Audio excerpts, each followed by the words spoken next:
మీ జీవిత కాలంలో ఈ దేవుడిని కేవలం 2 సార్లు మాత్రమే చూడగలరు. 40 ఏళ్ల పాటు నీటి అడుగున ఉండి కేవలం 48 రోజులు మాత్రమే బయటకు వచ్చే ఆ దేవుడెవరో తెలుసా? తమిళనాడులోని కాంచీపురంలో వెలిసిన ఈ 9 అడుగుల అద్భుత విగ్రహమే అత్తివరదర్. అత్తి అంటే అత్తి చెట్టు.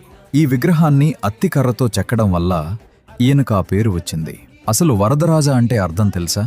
వరద అంటే వరాలను ఇచ్చేవాడు, రాజా అంటే ప్రభు, అంటే కోరిన కోర్కెలు తీర్చే వరాల దేవుడు అని అర్థం. అందుకే తన జీవిత కాలంలో ఒక్కసారైనా ఆ స్వామిని దర్శించుకుంటే జన్మ ధన్యమవుతుందని, సకల పాపాలు తొలగిపోతాయని భక్తులు 40 ఏళ్లపాటు కళ్ళు కాయలు కాచేలా ఎదురుచూస్తారు.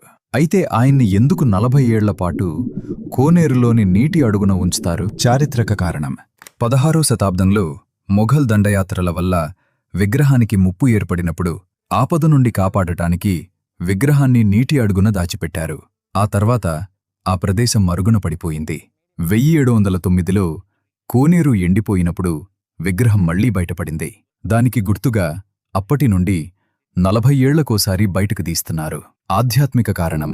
పురాణాల ప్రకారం ఈ విగ్రహాన్ని బ్రహ్మదేవుడు చేసిన యజ్ఞం నుండి సృష్టించారు. ఆ యజ్ఞం వల్ల కలిగిన తీవ్రమైన వేడిని తగ్గించటానికి స్వామిని ఎప్పుడూ నీటిలోనే ఉంచి చల్లబరుస్తారు. 40 ఏళ్లపాటు శేషనాగు నీడన నీటిలో విశ్రాంతి తీసుకుని భక్తుల కోరికలు తీర్చటానికి కేవలం 48 రోజులు మాత్రమే బయటకు వస్తారు. 40 ఏళ్ల తర్వాత విగ్రహాన్ని బయటకు తీశాక మొదటి 24 రోజులు శయన భంగిమ, తర్వాతి 24 రోజులు నిలబడిన భంగిమలో దర్శనమిస్తారు. 48 రోజుల ఉత్సవం ముగియగానే స్వామికి ప్రత్యేక తైలాలు పూసి మళ్లీ అదే కోనేటి అడుగున ఉన్న వెండి పెట్టెలో భద్రపరుస్తారు.